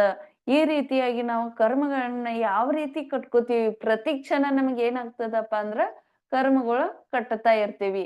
ಒಮ್ಮೆ ಪುಣ್ಯ ಕರ್ಮಗಳು ಕಟ್ತಾ ಇರ್ತೇವೆ, ಒಮ್ಮೆ ಪಾಪ ಕರ್ಮಗಳು ಕಟ್ತಾ ಇರ್ತೀವಿ. ಈಗ ಸದ್ಯ ನಾವು ಏನ್ ಮಾಡ್ತಾ ಇದ್ದೀವಿ, ಸ್ವಾಧ್ಯಾಯ ಮಾಡ್ತಾ ಇದ್ದೀವಿ. ಸ್ವಾಧ್ಯಾಯದಲ್ಲಿ ನಮಗೇನಾದ್ರೂ ಬೇರೆ ಕಡೆ ಲಕ್ಷ ಹೋಯ್ತು, ಅಯ್ಯೋ ಇದನ್ ಮಾಡೋದು ಬಿಟ್ಟಿದೀವಿ ಅಂತಂದ್ರಿ ಗೃಹಸ್ಥದ್ ಏನ್ರ ಕಾರ್ಯಗಳನ್ನ ಮಾಡೋದ, ಸಂಸಾರಿಕ ವಿಷಯಗಳನ್ನ ಅಲ್ಲ ಹಿಂಗ್ ಮಾಡೋದಿತ್ತಲ್ಲ ಅಂತಂದಂದ್ರಿ ಸ್ವಾಧ್ಯಾಯ ಟೈಮ್ದಾಗ ಆ ಕಡೆ ಲಕ್ಷ ಹೋಯ್ತು ಅಂದ್ರ ಪಾಪ ಕರ್ಮ ಬಂಧನ ಆಗ್ತದ. ಆಮೇಲೆ ಪುಣ್ಯ ಕರ್ಮ ಯಾವ ರೀತಿ ಆಗ್ತೈತಪ್ಪ ಅಂದ್ರ ನಾವು ಡೈಲಿ ಸ್ವಾಧ್ಯಾಯ ಮಾಡ್ಬೇಕಪ್ಪ. ಸ್ವಾಧ್ಯಾಯ 1 ತಾಸು ನಮ್ ಜೀವನದಾಗ ಎಷ್ಟ 24 ತಾಸು ಅದಾವು. 24 ತಾಸದಲ್ಲಿ ನಾವ್ ಏನ್ ಮಾಡ್ಬೇಕಪ್ಪ ಅಂದ್ರ 1 ತಾಸವನ್ನ ಏನ್ ಮಾಡ್ಬೇಕು, ನಾವ ಸ್ವಾಧ್ಯಾಯಕ್ಕ ನೀಡ್ಬೇಕು. ಈಗ ಎಷ್ಟೋ ಅನಾದಿ ಕಾಲದಿಂದ ಏನ್ ಮಾಡಿದೇವಪ್ಪ ಅಂದ್ರ ಸಂಸಾರಕ್ಕೆ ಹೆಚ್ಚಿನ ಟೈಮ್ ಏನ್ ಮಾಡಿದೀವಿ, ಕೊಟ್ಟಿದೀವಿ. ಆದ್ರೆ ನಮಗ ಜ್ಞಾನ ಬಂದ ಮೇಲೆ ನಾವು ಏನ್ ಮಾಡ್ಬೇಕಪ್ಪ ಅಂದ್ರೆ ಜೀವನದಾಗ 1 ತಾಸಾದ್ರೂ ಕೂಡ ನಾವು ಸ್ವಾಧ್ಯಾಯವನ್ನ ಮಾಡ್ಬೇಕು. ಸ್ವಾಧ್ಯಾಯದಲ್ಲಿ ರುಚಿಯನ್ನ ಹೊಂದಬೇಕು. ನೀವ್ ಎಷ್ಟು ಜನ ಕುಂತೀರಪ್ಪ ಅಂದ್ರ 10, 15, 20 ಜನ ಇಷ್ಟೇ ಜನ ಇದ್ದೀರಾ? ಇಲ್ಲ, ಬಹಳಷ್ಟು ಜನ ಇದ್ದೀರಿ. ಯಾರಿಗಾದ್ರೂ ಹೇಳುವುದು, ಫೋನ್ ಹಚ್ಚಿ ಹೇಳುವುದು, ಅವ್ರಿಗೆ ಕಾಲ್ ಮಾಡಿ ಹೇಳ್ಬೇಕು, ಇಲ್ಲ ಸ್ವಾಧ್ಯಾಯ ಚೆನ್ನಾಗಿ ನಡ್ತಾ ಇದೆ, 1 ತಾಸ್ ನಿಮ್ದ ನೀವು ಕೂಡ ಏನ್ ಮಾಡ್ಬೇಕಪ್ಪ ಅಂದ್ರ ಅವರಿಗೆ ಪ್ರೋತ್ಸಾಹವನ್ನ ಕೊಡ್ಬೇಕು. ಈ ಪ್ರೋತ್ಸಾಹ ಕೊಡೋದ್ರಿಂದ ಏನಾಗ್ತದಪ್ಪ ಅಂದ್ರ ನಿಮ್ಮ ಜ್ಞಾನ ಕೂಡ ಏನಾಗುತ್ತೆ, ವಿಕಾಸವಾಗ್ತದ, ಹೆಚ್ಚಿಗೆ ಆಗ್ತಾ ಹೋಗ್ತದ. ನಮಗೇನಪ್ಪಾ ಅಂದ್ರ ನೀವ್ ಏನಾದ್ರೂ ಸ್ವಾಧ್ಯಾಯ ಮಾಡ್ತಾ ಇದ್ರೆ ನನಗೆ ನೆನಪೇ ಉಳಿಯೋದಿಲ್ಲ ಏನ್ ಹೇಳ್ತಾರೋ ಅವಾಗ ಅಷ್ಟ ನೆನಪಿರ್ತದ. ಆಮೇಲೆ ನಂತರ ನಮಗ್ ಏನಾಗಂಗಿಲ್ಲಪ್ಪ ಅಂದ್ರ ಉಳಿಯೋದಿಲ್ಲ, ನೆನಪಿಗೆ ಬರೋದಿಲ್ಲ. ಇದನ್ನ ಮಾಡೋ ಶಬ್ದದಿಂದ ಏನಾಗ್ತದಪ್ಪ ಅಂದ್ರ ನಿಮಗ್ ನೆನಪು ಉಳಿಯೋದಿಲ್ಲಲ್ಲ. ಆ ನೆನಪು ಉಳಿಬೇಕಾದ್ರ ನಾವ್ ಏನ್ ಮಾಡ್ಬೇಕು, ಸ್ವಾಧ್ಯಾಯಕ್ಕೆ ಪ್ರೋತ್ಸಾಹವನ್ನ ಕೊಡ್ಬೇಕು. ನೀವ ಏನ್ ಮಾಡ್ರಿ, ನಿಮ್ ಇವಾಗ ಎಷ್ಟು ಜನ ಅದೀರಿ, 12 ಜನ ಅದೀರಪ್ಪ. ಈ 12 ಜನ ಒಬ್ಬೊಬ್ರನ್ನ ತಯಾರ್ ಮಾಡಿದ್ರು ಕೂಡ ನಾಳೆ ಎಷ್ಟಿಗೆ ಆಗ್ತಾರೋ 24 ಜನ ಆಗ್ತೀರಿ. ಆ ಒಬ್ರು ಸ್ವಾಧ್ಯಾಯ ಮಾಡೋದ್ರಿಂದ ನಿಮ್ಗೆ ಎಷ್ಟು ಪುಣ್ಯ ಸಿಗ್ತೈತಲ್ಲ ಅಷ್ಟು ಪುಣ್ಯ ಮತ್ ನಿಮಗೂ ಸಿಗ್ತದ. ಇದ್ರಿಂದ ಏನಾಗ್ತೈತಪ್ಪ ಅಂದ್ರ ನಮ್ಮ ಜ್ಞಾನ ವೃದ್ಧಿ ಆಗ್ತದ ಅಂತಂದ ನಾವ ನೋಡ್ತೀವಿ. ಇದು ನೀವು ಹೇಳಿದಂತ ಶಾಸ್ತ್ರ ಅಲ್ಲ, ಯಾರು ಬರೆದಂತ ಶಾಸ್ತ್ರ ಅಲ್ಲ, ಇದು ತೀರ್ಥಂಕರರು ಹೇಳಿದಂತ ವಾಣಿ ಇದೆ. ಇದಕ್ಕ ನಾವ ಏನ್ ಮಾಡ್ಬೇಕಪ್ಪ ಅಂದ್ರ ಶರಣು ಹೊಂದಬೇಕು. ಆಮೇಲೆ ಬರೋದು ಯಾವ್ದಪ್ಪ ಅಂದ್ರ ಮುನಿಗಳನ್ನು ನೋಡಿ ಹೇಸಿಕೆ ಪಟ್ಟರೆ, ದೃಷ್ಟಿಯ ಬಗ್ಗೆ ಗರ್ವ ತೋರಿದ್ದರೆ, ಇತ್ಯಾದಿ ಕಾರ್ಯಗಳು ನಮ್ಮಿಂದ ನಡೆದಿದ್ದರೆ ಇವೆಲ್ಲ ಏನಾಗ್ತಾವಪ್ಪ ಅಂದ್ರ ದರ್ಶನಾವರ್ಣಿ ಕರ್ಮಕ್ಕೆ ಬಂಧನಕ್ಕೆ ಕಾರಣ ಆಗ್ತಾವು. ಈ ರೀತಿಯಾಗಿ ನಾವು ದರ್ಶನಾವರ್ಣಿ ಕರ್ಮದ ಬಗ್ಗೆ ತಿಳ್ಕೊಂಡಿವಿ. ಇನ್ನು ಮುಂದೆ ಬರೋದು ಯಾವ್ದಪ್ಪ ಅಂದ್ರೆ ವೇದನೀಯ ಕರ್ಮ. ವೇದನೀಯ ಕರ್ಮ ಅಂದ್ರೆ ಏನು ಅನ್ನೋದನ್ನ ನಾವು ತಿಳ್ಕೋಬೇಕು. ಯಾವುದು ಆತ್ಮ ಸುಖ ದುಃಖವನ್ನು ಕೊಡುತ್ತದೆ ಮತ್ತು ಅವ್ಯಾಬಾಧ ಬಾಧೆ ಇಲ್ಲದೆ ಸುಖ ಗುಣಗಳನ್ನು ಘಾತ ಮಾಡುತ್ತವೆ, ಅದನ್ನು ವೇದನೀಯ ಕರ್ಮ ಎನ್ನುತ್ತಾರೆ. ಅದರಲ್ಲಿ 2 ಭೇದಗಳಿವೆ, ಅಸಾತ ವೇದನೀಯ ಕರ್ಮ ಮತ್ತು ಸಾತ ವೇದನೀಯ ಕರ್ಮ. ಯಾವ್ದ ಆತ್ಮಕ್ಕೆ ಸುಖ ದುಃಖವನ್ನು ಕೊಡ್ತದ, ಏನಾಗ್ತದಪ್ಪ ಅಂದ್ರ ನಮ್ಮ ಆತ್ಮಕ್ಕೆ ಕೆಲವೊಂದು ಸುಖ ಸಿಗ್ತದ, ಆಮೇಲೆ ದುಃಖ ಸಿಗ್ತದ. ಯಾವ ರೀತಿ ಅಂದ್ರ ರೋಗ ರುಜಿನಗಳು ಬಂದಾಗ ಏನಾಗ್ತೈತಪ್ಪ ಅಂದ್ರ ನಮಗೆ ದುಃಖ ಆಗ್ತದ. ದುಃಖ ಆಗ್ತದೆ ಇಲ್ಲೋ? ದುಃಖ ಆಗ್ತದ. ಯಾವ್ದಾದ್ರು ಸುಖ ಯಾವ ರೀತಿ? ಎಲ್ಲಾ ಶಾರೀರಿಕವಾಗಿ ನಿಮ್ಗ ಸುಖಗಳು ಸಿಕ್ಕಿದ್ರೆ ಏನಂತೀರಪ್ಪ ಅಂದ್ರ ಸುಖ ಪ್ರಾಪ್ತವಾಗ್ತದ. ಐಷಾರಾಮಿ ಜೀವನ ಇದ್ರೆ ಅದಕ್ಕೆ ಏನಾಗ್ತೀವಿ? ಸುಖ ಅಂತಂದ ಹೇಳ್ತೀವಿ. ದುಃಖ ಅಂದ್ರ ಈ ರೀತಿಯಾಗಿ ಸುಖ ದುಃಖಗಳು ನಮ್ಮ ಜೀವನದಾಗ ಏನಾಗ್ತಾವಪ್ಪ ಅಂದ್ರ ಸುಖ ದುಃಖಗಳು ಸಿಗ್ತಾ ಇರ್ತಾವು. ಇವು ಕೂಡ ಯಾವ್ದ್ರಿಂದ ತಯಾರಾಗಿರ್ತಾವಪ್ಪ? ಸುಖ ದುಃಖಗಳು ಯಾವ್ದ್ರಿಂದ ಪಡಿತೀವಪ್ಪ ಅಂದ್ರ ನಾವು ಮಾಡಿದಂತ ಪಾಪ ಮತ್ತು ಪುಣ್ಯ ಕರ್ಮದ ಫಲವಾಗಿ ಇವೇನಾಗ್ತಾವಪ್ಪ ಅಂದ್ರ ನಮಗೆ ಸುಖನೂ ಸಿಗ್ತದ, ದುಃಖನೂ ಸಿಗ್ತದ. ಕಂಟಿನ್ಯೂ ನಮಗ ಸುಖ ದುಃಖಗಳು ಏನಾಗಿರ್ತಾವಪ್ಪ ಅಂದ್ರೆ ಜೀವನದಲ್ಲಿ ಸಿಗ್ತಾವು. ಆದ್ರೆ ನಮಗೆ ಇವು ಸುಖ ದುಃಖ ಎಷ್ಟು ಮಟ್ಟಿಗೆ ಸಿಗ್ತಾವಪ್ಪ ಅಂದ್ರೆ ಕ್ಷಣಿಕ ಮಾತ್ರ ಅಂತಂದು ಕೂಡ ನಾವ ನೋಡ್ತೀವಿ. ಆಮೇಲೆ ಅನಂತ ಸುಖ ಸಿಗ್ಬೇಕಾದ್ರೆ ನಾವ್ ಏನ್ ಮಾಡ್ಬೇಕಪ್ಪ ಅಂದ್ರೆ ಈಗಿಂದು ಧರ್ಮ ಕ್ಷೇತ್ರದಲ್ಲಿ ಸ್ವಾಧ್ಯಾಯದಲ್ಲಿ ಹೆಚ್ಚಿನ ಸಮಯವನ್ನ ನಾವ ತೆಗೆದುಕೊಳ್ಬೇಕು. ಇದ್ರಿಂದ ನಮ್ಗೆ ಏನಾಗ್ತದಪ್ಪ ಅಂದ್ರ ಈಗಲ್ಲ ಮುಂದಿನ ಹೋದಲ್ಲಾದ್ರೂ ಕೂಡ ನಮ್ಗೆ ಏನಾಗ್ಲಿಪ್ಪ ಅಂದ್ರ ಸಮ್ಯಕ್ತ್ವ ಪ್ರಾಪ್ತಿಯಾಗಿ ದಿಗಂಬರ ದೀಕ್ಷೆಯನ್ನ ತೆಗೆದುಕೊಂಡು ಮುಂದೆ ಏನ್ ಮಾಡೋದೈತಿಪ್ಪ ಅಂದ್ರ ನಮಗೂ ಕೂಡ ಅರಿಹಂತ ಪದವಿ ಅಥವಾ ಸಿದ್ಧ ಮೋಕ್ಷಕ್ಕೆ ಹೋಗುವ ದಾರಿಯನ್ನು ಸಿಗಲಿ ಅಂತಂದ ಪ್ರಾರ್ಥನೆ ಮಾಡ್ಬೇಕು. ಇವು ಎರಡು ಏನಾಗ್ತಾವಪ್ಪ ಅಂದ್ರ ಆತ್ಮಕ್ಕೆ ಸುಖ ದುಃಖವನ್ನ ಕೊಡ್ತದ. ಸುಖ ಗುಣಗಳು ಘಾತ ಮಾಡುತ್ತವೆ, ವೇದನೀಯ ಕರ್ಮ ಎಂದು ಕರೆಯುತ್ತಾರೆ. ಏನಪ್ಪಾ ಅಂದ್ರ ಯಾವುದು ಆತ್ಮಕ್ಕೆ ಸುಖ ದುಃಖವನ್ನು ಕೊಡ್ತದ, ಆತ್ಮಕ್ಕೆ ಯಾವ್ದ ಸುಖ ದುಃಖವನ್ನು ಕೊಡ್ತದ, ಬಾಧೆ ಇಲ್ಲದಂತೆ ಮಾಡ್ತದ ಅಂತವು ಏನಾಗ್ತಾವಪ್ಪ ಅಂದ್ರ ಸುಖ ಗುಣಗಳನ್ನ ನಮಗ ಕಷ್ಟಗಳನ್ನ ಕೊಡ್ತಾವ. ಸುಖಗಳನ್ನ ಏನ್ ಮಾಡ್ತದಪ್ಪ ಅಂದ್ರ ಘಾತವನ್ನ ಮಾಡ್ತದ. ಆ ಘಾತ ಮಾಡುವುದಕ್ಕೆ ಏನಂತಾರಪ್ಪ ಅಂದ್ರ ವೇದನೀಯ ಕರ್ಮ ಅಂತಂದ ಕರಿತೀವಿ. ಅದರಲ್ಲಿ ಕೂಡ 2 ಭೇದಗಳಿವೆ. ಯಾವ್ಯಾವ 2 ಭೇದಗಳಿವೆ ಅಪ್ಪ ಅಂದ್ರ ಸಾತ ವೇದನೀಯ ಕರ್ಮ ಮತ್ತು ಅಸಾತ ವೇದನೀಯ ಕರ್ಮ. ಇದೇನ್ ಮಾಡೋದಪ್ಪ ಅಂದ್ರೆ ಎಲ್ಲಾ ಪ್ರಾಣಿಗಳ ಸಾತ ವೇದನೀಯ ಕರ್ಮ ಯಾವ ರೀತಿ ಉತ್ಪನ್ನ ಮಾಡ್ಕೋಬೇಕಂದ್ರ ಪ್ರಾಣಿಗಳ ಮೇಲೆ ಏನ್ ಮಾಡ್ಬೇಕಪ್ಪ ಅಂದ್ರ ಅನುಕಂಪ ಅಥವಾ ದಯೆಯನ್ನ ತೋರಿಸ್ಬೇಕು. ಆಮೇಲೆ ವ್ರತಿಗಳ ಸೇವೆಯನ್ನ ಮಾಡ್ಬೇಕು. ಈಗ ಯಾರಾದ್ರೂ ಗುರು ಹಿರಿಯರಿದ್ರೆ ವ್ರತಿಗಳು ಅಂದ್ರೆ ಪ್ರತಿಮಾಧಾರಿಗಳಾಗಲಿ, ಮಹಾವ್ರತಿಗಳಾಗಲಿ, ಆರಿಕೆಯರಾಗ್ಲಿ, ಆದ್ರೆ ಬೇಜಿಗಳಾಗ್ಲಿ, ದಿದಿಗಳಾಗ್ಲಿ, ನಿಮ್ಮ ಯಾರಲ್ಲಿ ಊರಲ್ಲಿ ಯಾರಾದ್ರೂ ವ್ರತಿಗಳು ಬಂದ್ರೆ ಅವ್ರಿಗೆ ಏನ್ ಮಾಡ್ಬೇಕಪ್ಪ ಅಂದ್ರ ಅವರಿಗೂ ಕೂಡ ಯಾವ ವ್ಯವಸ್ಥೆಯನ್ನು ಬೇಕು ಆ ಸೇವೆಗಳನ್ನ ನೀವೇನ್ ಮಾಡ್ಬೇಕಪ್ಪ ಅಂದ್ರ ಕೊಡೋದ್ರಿಂದ ನಮ್ಗೆ ಏನಾಗ್ತದಪ್ಪ ಅಂದ್ರ ಸಾತ ವೇದನೆಯ ಕರ್ಮ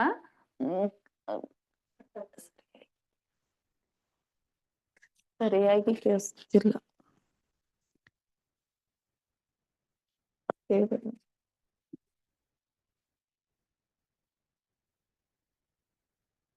ಈಗ ಕೇಳ್ತಾ ಇದೆಯಾ? ಸರಿಯಾಗಿ ಕೇಳ್ತಾ ಇದೆಯಾ?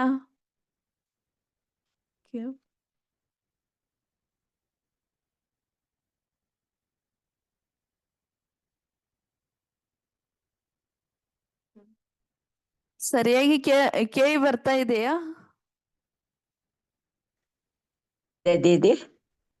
ಹಾ, ಸರಿಯಾಗಿ ಕೇಳಿಸ್ತಾ ಇದೆಯಾ? ಸರಿ ಬರ್ತಾ ಕಟ್ ಆಗ್ತಿದೆ ಸ್ವಲ್ಪ. ಅವಾಗ್ಲೇ ಇಲ್ಲ ಇಲ್ಲ ಕಟ್ ಆಗ್ತಾ ಇಲ್ಲ. ಪರವಾಗಿಲ್ಲ. ಇಲ್ಲ ನಿಮ್ದೇನೋ ಇಲ್ವಾ? ಬರ್ತಾ ಇದೆ. ಹೌದಾ? ಕ್ಲಿಯರ್ ಇದೆಯಾ? ಹಾ ಸರಿ ಬರ್ತಾ ಇದೆ. ಹಾ ಹೌದಾ? ಹಾ, ಓಕೆ ಓಕೆ. ಇಲ್ಲೇ ತುಂಬಾ ಬ್ರೇಕ್ ಆಗ್ತಿತ್ತು. ಓಕೆ ಓಕೆ ಓಕೆ ಕಂಟಿನ್ಯೂ ಮಾಡಿದ್ದೀವಿ. ಹಾ ಹಾ ಆಯ್ತು.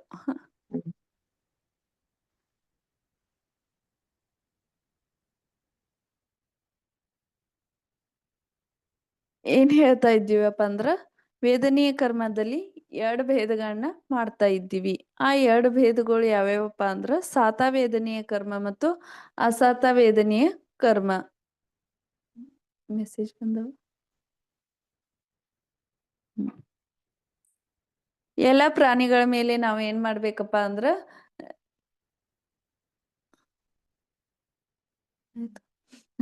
ಎಲ್ಲ ಪ್ರಾಣಿಗಳ ಮೇಲೆಯೂ ಕೂಡ ಅನುಕಂಪ ದಯೆಯನ್ನು ನಾವು ತೋರಿಸಬೇಕು. ಆಮೇಲೆ ವ್ರತಿಗಳ ಸೇವೆಯನ್ನು ಕೂಡ ನಾವು ಮಾಡ್ಬೇಕು. ಇದರಿಂದ ಏನಾಗ್ತದಪ್ಪ ಅಂದ್ರ ನಮಗೆ ಸಾತ ವೇದನೆಯ ಕರ್ಮ ಆಗ್ತದ. ಆಮೇಲೆ ಮುಂದೆ ಏನ್ ಹೇಳ್ತಾರಪ್ಪ ಅಂದ್ರ ಮಂದಿರ ಕಟ್ಟಲಿಕ್ಕೆ, ಶಾಸ್ತ್ರಗಳನ್ನ ದಾನ ಮಾಡ್ಲಿಕ್ಕೆ ನೀವು ಏನಾದ್ರೂ ಹಣವನ್ನ ಕೊಡೋದ್ರಿಂದ, ದಾನವನ್ನ ಮಾಡೋದ್ರಿಂದ ಕೂಡ ಏನಾಗ್ತದಪ್ಪ ಅಂದ್ರೆ ನಮಗೆ ಸಾತಾವೇದನೆಯ ಕರ್ಮದ ಬಂಧ ಆಗ್ತದ. ಆಮೇಲೆ ಹೃದಯದಲ್ಲಿ ಶಾಂತಿ ಮತ್ತು ಪವಿತ್ರತೆಯನ್ನು ಇಟ್ಟುಕೊಳ್ಳುವುದು. ನಾವ್ ಏನ್ ಮಾಡ್ಬೇಕಪ್ಪ ಅಂದ್ರೆ ನಮ್ಮ ಹೃದಯದಲ್ಲಿ ಶಾಂತಿಯನ್ನ, ಯಾರಾದ್ರೂ ನಮಗೆ ಸಿಟ್ಟಿಗೆ ಬಂದ್ರು ಮಾಡಿದ್ರು ಅಂದ್ರೆ ನಾವು ಏನ್ ಮಾಡ್ಬೇಕಪ್ಪ ಅಂದ್ರೆ ಶಾಂತಿಯನ್ನ, ತಾಳ್ಮೆಯನ್ನ ಇಡ್ಬೇಕು. ನಾವು ಯಾವಾಗಲೂ ಏನ್ ಮಾಡ್ತೀವಪ್ಪ ಅಂದ್ರ ನಮಗೂ ಸಿಟ್ಟು ಬಂದ್ರೆ ಅವ್ರ ಮುಂದಿನಲ್ಲಿ ಇರುವಂತವ್ರಿಗೂ ಕೂಡ ಏನ್ ಮಾಡ್ತೀವಪ್ಪ ಅಂದ್ರೆ ಸಿಟ್ಟಿನಲ್ಲಿ ಹೇಳ್ಬಿಡ್ತೀವಿ. ಆ ರೀತಿ ಮಾಡಬಾರ್ದು. ನಾವು ಎಷ್ಟು ಸಹನೆ ಮಾಡ್ತೀವಲ್ಲ ಅಷ್ಟು ನಮಗೆ ಒಳ್ಳೇದಾಗ್ತದ.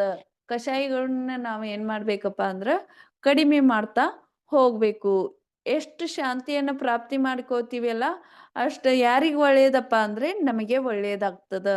ಆಮೇಲೆ ಮುಂದೆ ಏನ್ ಹೇಳ್ತಾರಪ್ಪ ಅಂದ್ರ ಸಾಧುಗಳು ಅಥವಾ ಶ್ರಾವಕರ ವ್ರತ ಪಾಲನೆ ಮಾಡುವುದರಿಂದ, ಕಷಾಯಗಳನ್ನು ವಶದಲ್ಲಿ ಇಟ್ಟುಕೊಳ್ಳುವುದರಿಂದ ಸಾತಾವೇದನೆಯ ಕರ್ಮವು ಬಂಧವಾಗುತ್ತದೆ. ಏನ್ ಹೇಳ್ತಾರಪ್ಪ ಅಂದ್ರ ನಾವ್ ಎಷ್ಟು ಶಾಂತಿ ಇರ್ತೀವಿ, ನಮ್ ಕಷಾಯಗಳು ಎಷ್ಟು ಮಂದಾಗಿರ್ತಾವಲ್ಲ, ಕಷಾಯಗಳ ಕ್ರೋಧ, ಮಾನ, ಮಾಯ, ಲೋಭ ಇವು ಏನ್ ಕಷಾಯಗಳು ಅದಾವಲ್ಲ ಅವೇನಂದ್ರ ನಾವು ಮಂದಗತಿಯಲ್ಲಿ ಇಡ್ಬೇಕು.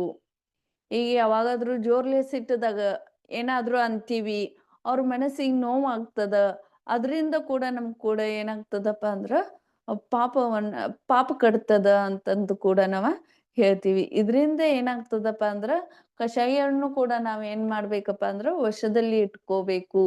ಈ ಎಲ್ಲಾ ಕಾರ್ಯಗಳನ್ನ ಮಾಡೋದ್ರಿಂದ ಏನಾಗ್ತದಪ್ಪ ಅಂದ್ರ ಸಾತಾವೇದನೆಯ ಕರ್ಮಕ್ಕೆ, ಬಂಧನಕ್ಕೆ ಕಾರಣಗಳಾಗ್ತವ. ಆಮೇಲೆ ಮುಂದೆ ಬರೋದು ಯಾವ್ದಪ್ಪ ಅಂದ್ರ ಬಂಧನದ ಕಾರಣಗಳು. ದೃಷ್ಟಾಂತ ಹೇಳ್ಬೇಕಲ್ಲ. ಆಯ್ತು, ದೃಷ್ಟಾಂತ ನೋಡೋಣ. ಜೇನುತುಪ್ಪ ಸವರಿಯಿರುವ ಕತ್ತಿಯನ್ನು ನೆಕ್ಕಲು ಹೋದರೆ ಸುಖ ದುಃಖದ ಅನುಭವವು ಆಗುತ್ತದೆ. ಅಂದರೆ ನಾಲಿಗೆಗೆ ಮೊದಲು ಸಿಹಿ ಅನುಭವವಾಗುತ್ತದೆ, ಜೊತೆಗೆ ನಾಲಿಗೆಯು ಸಿಹಿದ ಅನುಭವದಿಂದ ರಕ್ತವು ಬಂದು ನೋವಾಗುತ್ತದೆ. ಹೀಗೆ ವೇದನೆಯ ಕರ್ಮದಿಂದ ಸುಖ ದುಃಖ ಎರಡೂ ಆಗುತ್ತವೆ.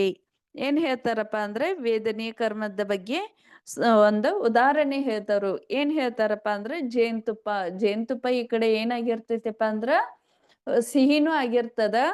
ಆಮೇಲೆ ಮತ್ ನೆಕ್ಕಕ್ ಹೋದು ಅಂದ್ರೆ ಏನಾಗ್ತದಪ್ಪ ಅಂದ್ರ ಅದ ಸವರಿದಂತಹ ಕತ್ತಿ ಏನಾಗ್ತದಪ್ಪ ಅಂದ್ರೆ ನೆಕ್ಕಕ್ ಹೋದ್ರೆ ನಮ್ ನಾಲಿಗೆನೂ ಕೂಡ ಏನಾಗ್ತದ ಸಿಗುತ್ತದ. ಇದ್ರಿಂದ ಏನಾಗ್ತೈತಿ, ಇಲ್ಲಿ ಸಿಹಿ ಸ್ವಲ್ಪ ಅನುಭವಿಸಿದ್ರೆ ಅಲ್ಲಿ ರಕ್ತವೂ ಕೂಡ ಏನಾಗ್ತದಪ್ಪ ಅಂದ್ರ ಹರಿತದ. ಆ ರಕ್ತ ಹರಿದಾಗ ನಮ್ಗೆ ಏನಾಗ್ತದಪ್ಪ ಅಂದ್ರ ನೋವಾಗ್ತದ. ಇಲ್ಲಿ ಎರಡೂ ಕೂಡ ಅನುಭವವನ್ನ ಮಾಡ್ತೀವಿ. ಇದಕ್ಕೆ ಏನಂತಾರಪ್ಪ ಅಂದ್ರ ವೇದನೆಯ ಕರ್ಮಕ್ಕೆ ಕಾರಣ ಅಂತಂದ ಕೂಡ ನಾವ ನೋಡ್ತೀವಿ. ಯಾವ ರೀತಿ ವೇದನೆಯ ಕರ್ಮ ಕಟ್ತದ ಅನ್ನೋದ ನಮಂಗ ಈ ದೃಷ್ಟಾಂತ ಅಥವಾ ಉದಾಹರಣೆಯ ಮೂಲಕ ನಾವು ತಿಳ್ಕೊಂಡಿವಿ. ಮುಂದೆ ಬರೋದು ಯಾವ್ದಪ್ಪ ಅಂದ್ರೆ ಬಂಧನದ ಕಾರಣ. ತನ್ನ ಬೇರೆಯವರ ವಿಷಯದಲ್ಲಿ ದುಃಖ ಪಡುವುದು, ಶೋಕ ಪಡುವುದು, ಪಶ್ಚಾತ್ತಾಪ ಪಡುವುದು, ಅಳುವುದು, ಹೊಡೆಯುವುದು, ಪಶುವಧೆ, ಬಲಿ ಕೊಡುವುದು ಮೊದಲಾದ ಕಾರ್ಯಗಳಿಂದ ಅಸಾತ ವೇದನೆಯ ಕರ್ಮಗಳ ಬಂಧವಾಗುತ್ತದೆ. ಏನ್ ಹೇಳಿದಾರಪ್ಪ ಅಂದ್ರ ಅಸಾತ ವೇದನೆಯ ಕರ್ಮಕ್ಕ ಕಾರಣ ಏನೇನ ಅಂತಂದ್ ಹೇಳಿದಾಗ ನಾವ್ ಏನ್ ಮಾಡ್ತೀವಪ್ಪ ಅಂದ್ರ ಕೆಲವೊಬ್ಬರಿಗೆ ಏನ್ ಮಾಡ್ತೀವಿ, ಹೊಡಿತೀವಿ, ಬಡಿತೀವಿ, ಅಥವಾ ಏನಾದ್ರೂ ಬೈಯುವುದು ಮಾಡೋದು, ಮತ್ತೊಬ್ಬರ ಮನಸ್ಸನ್ನ ನೋಯಿಸಿದ್ರು ಕೂಡ ನಮ್ಗೆ ಏನಾಗ್ತದಪ್ಪ ಅಂದ್ರ ಕರ್ಮ ಕಟ್ತದ.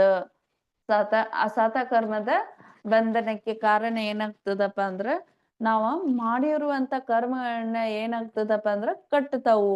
ಈಗ ನಾವ್ ಏನಾದ್ರೂ ಇವಳ ಒಂದು ಕೆಲಸವನ್ನ ಹೇಳಿದ್ರೆ ಅದು ಅವರು ಸವ್ಯವಸ್ಥಿತವಾಗಿ ಮಾಡದೇ ಇದ್ದಾಗ ನಾವ್ ಏನ್ ಮಾಡ್ತೀವಪ್ಪ ಅಂದ್ರ ಅವರಿಗೆ ಬೈಯುವುದು ಅಥವಾ ಹೊಡೆಯುವುದು ಏನಾದ್ರೂ ಮಾಡ್ತೀವಿ. ಅವಾಗ ನಮಗೂ ಕೂಡ ಏನಾಗ್ತದಪ್ಪ ಅಂದ್ರ ಕರ್ಮಕ್ಕೆ ಬಂಧನಕ್ಕೆ ಕಾರಣ ಆಗ್ತದ. ಆಮೇಲೆ ಶೋಕ ಪಡುವುದು, ಬೇರೆಯವರನ್ನ ನೋಡಿ ನೀವ್ ಏನ್ ಮಾಡ್ತೀರಪ್ಪ ಅಂದ್ರ ಅವ್ರದ್ ಆಸ್ತಿ ನೋಡಿ ಅವ್ರಿಗೆ ಇಷ್ಟಾಯ್ತು ಅಷ್ಟಾಯ್ತು ಅಂತಂದ ನಾವ ಹೇಳ್ತೀವಿ. ಅವ್ರ ಬಗ್ಗೆ ಏನ್ ಮಾಡ್ತೀವಪ್ಪ ಅಂದ್ರ ಅವ್ರದ್ ಹಿಂಗಾಯ್ತು. ಒಬ್ಬೊಬ್ರು ಏನ್ ಮಾಡ್ತಾರಪ್ಪ ಅಂದ್ರ ಶಾಪವನ್ನು ಹಾಕ್ತಾರ. ಆ ರೀತಿ ನಾವ ಏನ್ ಮಾಡ್ಬಾರ್ದಪ್ಪ ಅಂದ್ರ ಶಾಪಗಳನ್ನ ಹಾಕಬಾರದು. ಇದ್ರಿಂದ ಕೂಡ ನಮಗ್ ಏನಾಗ್ತೈತಪ್ಪ ಅಂದ್ರ ಅಸತ ವೇದನೆಯ ಕರ್ಮಕ್ಕ ಬಂಧನಕ್ಕ ಕಾರಣ ಆಗ್ತದ. ಆಮೇಲೆ ಪಶುಗಳನ್ನ ಬಲಿ ಕೊಡ್ತಾರು. ಈಗ ಏನ್ ಮಾಡ್ತಾರಪ್ಪ ಅಂದ್ರ ಒಂದ್ ಪಶುವನ್ನ ಏನ್ ಮಾಡ್ತಾರು ಗ್ರಾಮ ದೇವತೆ ಅಂತಂದ ಪರಂಪರಾ ಅದೇ. ಅದ್ರಲ್ಲಿ ಏನ್ ಹೇಳ್ತಾರಪ್ಪ ಅಂದ್ರ ಕೆಲವೊಂದು ಪ್ರಾಣಿ ಪಕ್ಷಿಗಳನ್ನ ಬಲಿ ಕೊಡೋದ್ರಿಂದ ನಮಗ ಇದ ಲಾಭ ಆಗ್ತದ ಅಂತಂದ ಹೇಳ್ತಾರು. ಅಂತ ಕೃತಕೃತ್ಯ ಪಾಪಗಳನ್ನ ನಾವ್ ಏನ್ ಮಾಡ್ಬಾರ್ದಪ್ಪ ಅಂದ್ರ ಮಾಡ್ಬಾರ್ದು. ಯಾವ್ದೋ ಒಂದು ಜೀವಿಯನ್ನ ಬಲಿ ಕೊಡ್ತಾ ಇದ್ರೆ ಅವ್ರನ್ನ ನಾವ ಉಳಿಸ್ಬೇಕು, ರಕ್ಷಣೆ ಮಾಡ್ಬೇಕು. ಈ ರೀತಿಯಾಗಿ ನಾವು ಭಾವನೆಗಳನ್ನ ಏನ್ ಮಾಡ್ಬೇಕಪ್ಪ ಅಂದ್ರ ಭಾವನೆಗಳನ್ನ ಮಾಡ್ತಾ ಹೋಗ್ಬೇಕು. ಏನಾದ್ರೂ ನೀವು ವ್ಯವಹಾರಿಕವಾಗಿ ಜಗಳ ಉಂಟಾದ್ರೆ ನೀವ್ ಏನ್ ಮಾಡ್ತೀರಪ್ಪ, ಸಾಯ್ಲಿ ಬಿಡ್ರಿ ಅಂತಂದ್ ಹಿಂಗಂತೀರಲ್ಲ, ಅದು ಹೇಳೋದ್ರಿಂದ ನಮಗ ಅಂತ ಸಮಯದಲ್ಲಿ ಏನಾಗ್ತದಪ್ಪ ಅಂದ್ರ ಅಸತ ಕರ್ಮಕ್ಕ ನಾವ ಕಾರಣೀಭೂತರಾಗ್ತೀವಿ. ಅವಾಗ ನಮಗೂ ಕೂಡ ಏನಾಗ್ತದಪ್ಪ ಅಂದ್ರ ಮಾತಿನಲ್ಲಿ ಹೇಳಿದ್ರು ಕೂಡ ಏನಾಗ್ತದಪ್ಪ ಅಂದ್ರ ಮಾತಿನಲ್ಲಿ ಹೇಳುವುದು ವಚನ ಕಾಯದ ಮೂಲಕ, ಕಾಯಿ ಮಾಡದೇ ಇದ್ರೇನು ಕೂಡ ಏನಾಗ್ತದೆ, ಮನಸ್ಸಿನಲ್ಲಿ ಬಂದ್ರೂ ಕೂಡ ನಮಗ ಪಾಪ ಹತ್ತದ. ವಚನದಲ್ಲಿ ಬಂದ್ರೂ ಕೂಡ ಏನಾಗ್ತದಪ್ಪ ಅಂದ್ರ ನಮಗ ಪಾಪ ಹತ್ತೋದು. ಆದ್ರೆ ನಾವು ವಚನದಲ್ಲಿ ತರಬಾರ್ದು, ಮನಸ್ಸಿನಲ್ಲಿ ತರಬಾರ್ದು, ಮತ್ತು ಕಾಯದಲ್ಲಿ ಕೂಡ ಅದನ್ನ ಕೆಲಸಗಳನ್ನ ನಾವ ಮಾಡಬಾರ್ದು. ಇದರಿಂದ ನಮಗ ಅಸತ ವೇದನೆ ಕರ್ಮ ಕಟ್ಟೋದ್ರಿಂದ ನಾವು ಉಳಿತೀವಿ. ಆಮೇಲೆ ದಯೆ ತೋರಿಸುವುದು, ದಾನ ಮಾಡುವುದು, ಸಂಯಮದಿಂದ ಇರುವುದು, ಲೋಭ ಮಾಡದೇ ಇರುವುದು, ವಾತ್ಸಲ್ಯ ತೋರಿಸುವುದು, ವೈಯಾವೃತ್ತಿ ಮಾಡುವುದು, ವ್ರತಗಳು ಪಾಲಿಸುವುದು, ಪ್ರಭಾವನೆ ಮಾಡುವುದು ಮೊದಲಾದ ಕಾರ್ಯಗಳಿಂದ ಸಾತ ವೇದನೆಯ ಕರ್ಮದ ಬಂಧವಾಗುತ್ತದೆ. ಇಲ್ಲೇನ್ ಹೇಳಿದಾರಪ್ಪ ಅಂದ್ರ ಸಾತ ಮತ್ತು ಅಸಾತ ವೇದನೆಗಳಿಗೆ ಏನ್ ಹೇಳಿದಾರಪ್ಪ ಅಂದ್ರ ಬಂಧನಕ್ಕೆ ಕಾರಣವಾದ ಅಂಶಗಳನ್ನ ಏನ್ ಮಾಡಿದರು, ಕೆಲವೊಂದ ಹೇಳಿದರು. ದಯೆಯನ್ನು ಮಾಡ್ಬೇಕು, ದಾನವನ್ನ ಮಾಡ್ಬೇಕು, ನಿಮ್ಮಲ್ಲಿ ಎಷ್ಟು ಇರ್ತದಲ್ಲ ಅಷ್ಟ ಏನ್ ಹೇಳಿದಾರಪ್ಪ ಅಂದ್ರೆ ಶಕ್ತಿ ಅನುಸಾರವಾಗಿ ನೀವ ದಾನವನ್ನ ಮಾಡ್ರಿ. ನಿಮ್ ಹತ್ರ ಜಾಸ್ತಿ ಇದ್ರೂ ಕೂಡ ನೀವ್ ಏನ್ ಮಾಡ್ತೀರಪ್ಪ ಅಂದ್ರೆ ಶಕ್ತಿಗಿಂತ ಕಡಿಮೆ ಮಾಡಿದ್ರೂ ಕೂಡ ಏನಾಗ್ತದಪ್ಪ ಅಂದ್ರೆ ನಿಮಗ ಪಾಪ ಹತ್ತದ. ಅದಕ್ಕೆ ನಿಮ್ಮಲ್ಲಿ ಎಷ್ಟು ಶಕ್ತಿ ಇದೆ ಅಲ್ಲ ಅಷ್ಟು ಶಕ್ತಿ ಅನುಸಾರವಾಗಿ ನೀವೇನ್ ಮಾಡ್ಬೇಕಪ್ಪ ಅಂದ್ರ ದಾನವನ್ನ ಮಾಡ್ಬೇಕು. ಈಗ ಈದ್ ಭಾವದಲ್ಲಿ ಅಷ್ಟ ನಾವೇ ಏನ್ ಮಾಡ್ತೀವಪ್ಪ ಅಂದ್ರ ಧರ್ಮವನ್ನ ಮಾಡ್ತೀವಿ. ಆದ್ರೂ ಮುಂದಿನ ಭಾವದಲ್ಲಿಯೂ ಕೂಡ ನಮ್ಗೇನಾಗ್ಲಿಪ್ಪ ಅಂದ್ರ ಧರ್ಮ ಸಿಗಲಿ ಅಂತಂದ ನಾವು ಕೂಡ ಏನ್ ಮಾಡ್ಬೇಕಪ್ಪ ಅಂದ್ರ ದಾನವನ್ನ ಮಾಡ್ಬೇಕು. ಆಮೇಲೆ ಏನ್ ಹೇಳ್ತಾರಪ್ಪ ಅಂದ್ರೆ 4 ಪ್ರಕಾರದ ದಾನಗಳನ್ನ ಮಾಡ್ಬೇಕು. ಯಾವ್ಯಾವ ಮಾಡ್ಬೇಕಪ್ಪ ಅಂದ್ರ ಆವಾಸ ದಾನವನ್ನ ಮಾಡ್ಬೇಕು, ಆಹಾರ ದಾನವನ್ನ ಮಾಡ್ಬೇಕು, ಔಷಧಿ ದಾನವನ್ನ ಮಾಡ್ಬೇಕು, ಶಾಸ್ತ್ರೋಪಕರಣಗಳು ಮುನಿಗಳು ಇದ್ರೆ ಏನಾಗ್ತದಪ್ಪ ಅಂದ್ರ ಅವ್ರ ಹತ್ರ ಪಿಂಚಿ ಕಮಂಡಲು ಶಾಸ್ತ್ರ ಬಿಟ್ಟು ಮತ್ ಯಾವುದೇ ಪರಿಗ್ರಹ ಅವರ ಹತ್ತಿರ ಯಾವುದೇ ಪರಿಗ್ರಹಗಳು ಕೂಡ ಇರೋದಿಲ್ಲ. ಅದಕ್ಕೆ ನಾವ್ ಏನ್ ಮಾಡ್ಬೇಕಪ್ಪ ಅಂದ್ರ ಆವಾಸ ಮಹಾರಾಜಿಗೆ ಮಂದಿರದಲ್ಲಿ ಉಳ್ಕುವಂತ ವ್ಯವಸ್ಥೆ ಇಲ್ಲದೆ ಇದ್ದಾಗ ಅಂತ ಸಮಯದಲ್ಲಿ ನಾವ್ ಏನ್ ಮಾಡ್ಬೇಕಪ್ಪ ಅಂದ್ರ ನಮ್ ಮನಿ ದೊಡ್ಡ ಇದ್ದು ಅಂದ್ರ ಅವರಲ್ಲಿ ಒಂದು ಕೋಲಿಯಲ್ಲಿ ಅಥವಾ ಕೋಣೆಯಲ್ಲಿ ಏನ್ ಮಾಡ್ಬೇಕಪ್ಪ ಅಂದ್ರ ಕೋಲಿಯಲ್ಲಿ ನೀವು ರೂಮ ಅವರಿಗಾಗಿ ಬಿಟ್ಟು ಕೊಡ್ಬೋದು. ಇಲ್ಲಾದ್ರೆ ಎಲ್ಲಿ ಬೇರೆದಲ್ಲಿ ವ್ಯವಸ್ಥೆ ಇದ್ರೂ ಕೂಡ ನೀವ ಏನ್ ಮಾಡ್ಬೇಕು, ಅಲ್ಲಿ ಮುನಿಗಳಿಗೆ ಆವಾಸ ದಾನವನ್ನ ನೀಡ್ಬೇಕು. ಆದ್ರೆ ನಿಮ್ಮ ಊರಲ್ಲಿ ಗುರುಗಳು ಬಂದ್ರೆ ಆಹಾರ ದಾನವನ್ನು ಕೂಡ ಮಾಡ್ಬೇಕು, ಔಷಧ ದಾನವನ್ನು ಕೂಡ ನೀವು ಮಾಡ್ಬೇಕು. ಆಮೇಲೆ ನೀವು ಎಲ್ಲಾದ್ರೂ ಪ್ರವಾಸಕ್ಕ ಹೊರಗಡೆ ಹೋದಾಗ ನೀವ್ ಏನ್ ಮಾಡ್ಬೇಕಪ್ಪ ಅಂದ್ರ ಒಂದ್ ಮಡಿಯನ್ನ ತೆಗೆದುಕೊಂಡು ಹೋಗಿ ಎಲ್ಲಿ ಮುನಿಗಳು ಸಿಗ್ತಾರಲ್ಲ ಅಲ್ಲಿ ನೀವು ಆಹಾರವನ್ನು ಕೊಟ್ಟರು ಕೂಡ ಅದ ನಿಮ್ಗೆ ಏನಾಗ್ತದಪ್ಪ ಅಂದ್ರ ಪುಣ್ಯವನ್ನ ಗಳಿಸ್ತೀರಿ. ಆದ್ರೆ ನಿಮಗ್ ರೂಮ್ ಕೊಡ್ಬೇಕು ಅಂತ ಹೇಳಿದೆ ಅಲ್ಲ ಮಹಾವ್ರತಿಗಳಿಗೆ, ಅದ್ರಲ್ಲಿ ಹೊಸ ಮನೆ ಇದ್ರೆ ನೀವು ಹೊಸ ಮನೆಯಲ್ಲಿ ಅವರು ಉಳ್ಕುವಂತ ವ್ಯವಸ್ಥೆಯನ್ನ ಮಾಡ್ಬೇಕು. ಈ ರೀತಿಯಾಗಿ ನಾವ್ ಏನ್ ಮಾಡ್ಬೇಕು, ಆಹಾರ ದಾನ, ಔಷಧ ದಾನ, ಶಾಸ್ತ್ರ ದಾನ, ಉಪಕರಣ ದಾನ ಇವಷ್ಟೇ ಏನಾಗ್ತದಪ್ಪ ಅಂದ್ರ ನಾವು ಮುನಿಗಳಿಗೆ ದಾನವನ್ನ ಮಾಡ್ಲಾಕ ಸಾಧ್ಯ ಆಗ್ತದ. ಆಮೇಲೆ ಮುಂದೆ ಬರೋದು ವಾತ್ಸಲ್ಯವನ್ನ ತೋರಿಸುವುದು, ಅವರ ಬಗ್ಗೆ ವಾತ್ಸಲ್ಯವನ್ನ ನೀಡುವುದು. ಗುರುಗಳು ಬಂದ ನಂತರ ಅವರಿಗೆ ನಮಸ್ಕಾರವನ್ನ ಮಾಡಿ ಅವರ ಸ್ವಾಸ್ಥ್ಯವನ್ನ ಕೇಳುವುದು, ರತ್ನತ್ರಯವನ್ನ ಕೇಳುವುದು ಯಾವ ರೀತಿ ಇದೆ, ಈ ರೀತಿಯಾಗಿ ನಾವು ಅವ್ರನ್ನ ಏನ್ ಮಾಡ್ಬೇಕಪ್ಪ ಅಂದ್ರ ವಾತ್ಸಲ್ಯದಿಂದ ಅವರಿಗೆ ವಿನಯವನ್ನ ಕೊಡ್ಬೇಕು. ಆಮೇಲೆ ವೈಯಾವೃತ್ತಿ ಅಂದ್ರೆ ಮುನಿಗಳು ಈಗ ಏನ್ ಮಾಡೋದಿಲ್ಲಪ್ಪ ಅಂದ್ರೆ ಸ್ತ್ರೀಯರನ್ನ ಮುಟ್ಟೋದಿಲ್ಲ. ನಾವು ಸ್ತ್ರೀಯರಾಗಿ ಯಾವ ರೀತಿ ವೈಯಾವೃತ್ತಿಯನ್ನು ಮಾಡ್ಬೇಕಪ್ಪ ಅಂದ್ರ ಆಹಾರ ದಾನವನ್ನು ಕೊಡುವುದು. ಆಹಾರದಲ್ಲಿ ಔಷಧ ಅನುಸಾರವಾಗಿ ಮುನಿಗಳಿಗೆ ಯಾವ ರೀತಿ ಕೆಲವೊಂದು ಮುನಿಗಳಿಗೆ ಏನಾಗ್ತದಪ್ಪ ಅಂದ್ರ ಅಲ್ಲಿ ವಾತಾವರಣ ಕೂಡ ಹೊಂದೋದಿಲ್ಲ. ಅಂದ್ರೆ ಎಂಥ ಸಮಯದಲ್ಲಿ ಮಧ್ಯಪ್ರದೇಶದಿಂದ ಬಂದಂತ ಮುನಿಗಳಿಗೆ ಇಲ್ಲಿ ಕರ್ನಾಟಕದಲ್ಲಿ ಏನಾಗಂಗಿಲ್ಲಪ್ಪ ಅಂದ್ರ ಅವರೇ ವಾತಾವರಣ ಹೊಂದೋದಿಲ್ಲ. ಅಂತ ಸಮಯದಲ್ಲಿ ನಾವು ಏನ್ ಮಾಡ್ಬೇಕಪ್ಪ ಅಂದ್ರ ಅವರ ಅವಶ್ಯಕತೆಗೆ ಯಾವ ರೀತಿ ಅವರ ಶರೀರಕ್ಕೆ ಆಗುವಂತ ಯಾವ್ದು ಸೂಟ್ ಆಗ್ತದಲ್ಲ ಅದ್ನ ನಾವ್ ಏನ್ ಮಾಡ್ಬೇಕಪ್ಪ ಅಂದ್ರ ಆಹಾರ ಪದ್ಧತಿಯನ್ನ ಅವರಿಗೆ ನೀಡೋದ. ಇದು ಕೂಡ ಏನಾಗ್ತದಪ್ಪ ಅಂದ್ರ ಒಂದು ವೈಯಾವೃತ್ತಿ ಕೂಡ ಆಗ್ತದ ಅಂತಂದ ನಾವ ಹೇಳ್ತೀವಿ. ಆಮೇಲೆ ವ್ರತಗಳನ್ನ ಪಾಲಿಸುವುದು. ನೀವು ಕೆಲವೊಂದ್ ಏನ್ ಮಾಡ್ತೀರಪ್ಪ ಅಂದ್ರೆ ಕೆಲವೊಬ್ರ ವಾಸ ಮಾಡ್ತೀರಿ, ಸಂಜೆ ಊಟ ಮಾಡ್ತೀರಿ, ಅದು ಕೂಡ ಏನಾಗ್ತದ ವ್ರತ ಆಗ್ತದ. ನಿಮ್ಗ ಅಷ್ಟು ಆಗೋದಿಲ್ಲ ಅಂದ್ರೆ ಏನ್ ಮಾಡ್ಬೇಕಪ್ಪ ಅಂದ್ರ ನಾವ ಇಂತಿಷ್ಟ ಸಮಯವರೆಗೆ 7 ಗಂಟೆವರೆಗೆ ಅಷ್ಟೇ ಮಾತ್ರ ನೀರ್ ಕುಡಿತೀವಿ, ಊಟ ಮಾಡ್ತೀವಿ, ಹಿಂಗ್ ನಿಯಮ ತಗೋರಿ. ಅದು ಆಗದೇ ಇದ್ದಾಗ ಅಂತ ಸಮಯದಲ್ಲಿ ಏನ್ ಮಾಡ್ತೀರಪ್ಪ ಅಂತ 8 ಗಂಟೆ ಹಿಡಿಯುವುದು, ಇಲ್ಲಾಂದ್ರೆ 9 ಗಂಟೆ ಹಿಡಿಯುವುದು. 9 ಗಂಟೆದಿಂದ ಮುಂಜಾನೆಯವರೆಗೆ ನಾವು ಏನ್ ಮಾಡಂಗಿಲ್ಲ, ಆಹಾರ ನೀರ ಇಲ್ಲ 4 ಪ್ರಕಾರದ ಆಹಾರ ತ್ಯಾಗ ಅಂತ ಕೂಡ ಹೇಳ್ಬೋದು. ಇಲ್ಲಾಂದ್ರೆ 10 ಗಂಟೆ ಇಲ್ಲ ದೀದಿ ನಮ್ಗ ಅಷ್ಟು ಟೈಮ್ ಇಲ್ಲ, ನಮ್ದು 10 ಗಂಟೆ ಆಗ್ತದ ಊಟ ಮಾಡ್ಲಿಕ್ಕೆ ಅಂತ ಹೇಳಿದವರು ಕೂಡ ಏನ್ ಮಾಡ್ಬೇಕಪ್ಪ ಅಂದ್ರ 10 ಗಂಟೆದ್ ಮುಂದ 4 ಪ್ರಕಾರದ ವಸ್ತುಗಳನ್ನ ತಿನ್ನೋದಿಲ್ಲ ಅಂತಂದ ಅಷ್ಟಾದ್ರೂ ನಿಯಮ ಪಾಲನೆ ಮಾಡಕ್ ಆಗ್ತದಲ್ಲ. ಈಗ ಏನ್ ಮಾಡ್ತಾರಪ್ಪ ಅಂದ್ರ ನಾವು ಉದಾಹರಣೆ ಪ್ರಾಣಿಗಳನ್ನು ನೋಡ್ಬೋದು.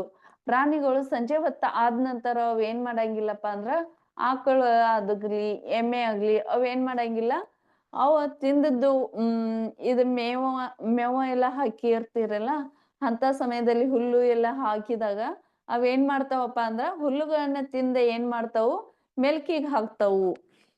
ಹಂಗ ನಮ್ ಜೀವನ ಆಗ್ಬಾರ್ದು. ನಾವ್ ಏನ್ ಮಾಡ್ಬೇಕಪ್ಪ ಅಂದ್ರೆ ಇಂತಿಷ್ಟ ಮಟ್ಟಿಗೆ ನಾವ್ ಎಷ್ಟು ನಮ್ ಕೈಲಿ ಸಾಧ್ಯ ಅಲ್ಲ ಅಷ್ಟು ನಾವ್ ಏನ್ ಮಾಡ್ಬೇಕು, ಕೆಲವೊಂದ ನಿಯಮಗಳನ್ನ ಈಗ ಪಾಲನೆ ಮಾಡ್ಬೇಕು. ಯಾಕಂದ್ರೆ ನಮಗೆ ಆಯು ಕರ್ಮ ಇದೆ.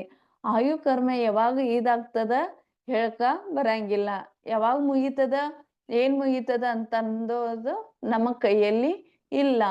ಆದ ಕಾರಣ ನಾವ್ ಏನ್ ಮಾಡ್ಬೇಕಪ್ಪ ಅಂದ್ರೆ ಸ್ವಲ್ಪ ಸ್ವಲ್ಪ ಮಟ್ಟಿಗೆ ಏನ್ ಮಾಡ್ಬೇಕು, ಕಮ್ಮಿ ಮಾಡ್ತಾ ಮಾಡ್ತಾ ಹೋಗ್ಬೇಕು. 10 ಗಂಟೆ ಆಯ್ತು, 10 ಗಂಟೆದ್ ಮುಂದೆ ಏನ್ ತಿನ್ನಂಗಿಲ್ಲ. ಆಮೇಲೆ ಮುಂದ್ ಬರ್ತಾ ಬರ್ತಾ ಏನ್ ಮಾಡೋದಪ್ಪ ಅಂದ್ರ 9 ಗಂಟೆದ್ ಮುಂದೆ ನಾನು ರಾತ್ರಿ 9 ಗಂಟೆದ್ ಮುಂದೆ ಏನು ತಿನ್ನೋದಿಲ್ಲ. ಆಮೇಲೆ ಅದು ಪ್ರಾಕ್ಟೀಸ್ ಆಗ್ತೈತಿ ಅಂತಂದ್ರ 8 ಗಂಟೆಗೆ ಬರ್ಬೇಕು. 8 ಗಂಟೆದ್ ಮುಂದೆ ನಾನು ಏನು ತಿನ್ನೋದಿಲ್ಲ. 8 ಗಂಟೆ ಅದು ಪ್ರಾಕ್ಟೀಸ್ ಆಯ್ತು ಅಂದ್ರೆ ಏನ್ ಮಾಡೋದಪ್ಪ ಅಂದ್ರೆ 7 ಗಂಟೆ 6 ಗಂಟೆ ಈ ರೀತಿಯಾಗಿ ಮಾಡೋದ್ರಿಂದ ಏನಾಗ್ತದಪ್ಪ ಅಂದ್ರ ನಮ್ಮ ಕರ್ಮಗಳು ಕೂಡ ಏನಾಗ್ತಾವಪ್ಪ ಅಂದ್ರ ನಿರ್ಜರೆ ಆಗ್ತಾವು ಅಂತಂದ ನಾವ ನೋಡ್ತೀವಿ. ಮುಂದ ಇನ್ನು ಮುಂದ್ ಬರೋದ್ ಯಾವ್ದಪ್ಪ ಅಂದ್ರ ಮೋಹಿನಿ ಕರ್ಮ. ಸಣ್ಣ ಸಣ್ಣ ನಿಯಮಗಳನ್ನು ಕೂಡ ತೆಗೆದುಕೊಂಡ್ರೆ ಏನಾಗ್ತದಪ್ಪ ಅಂದ್ರ ದೇವಗತಿಗೆ ಕಾರಣ ಆಗ್ತದ.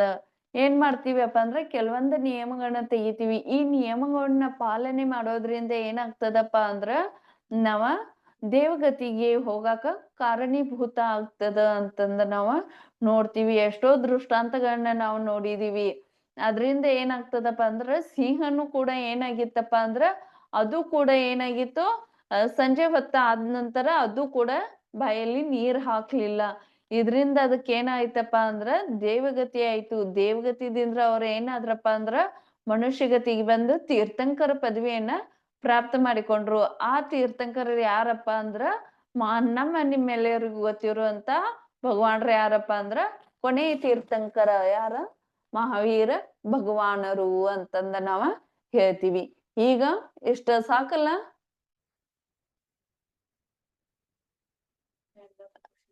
ಯಾರಿಗಾದ್ರೂ ಕ್ವಶನ್ ಇದ್ರೆ ಕೇಳಿ.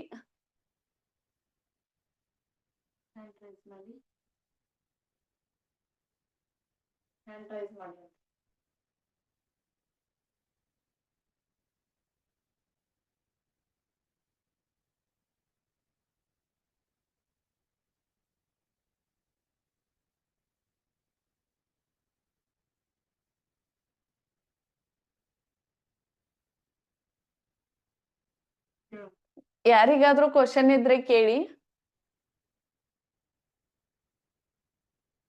ಏನು ಹೇಳಿ.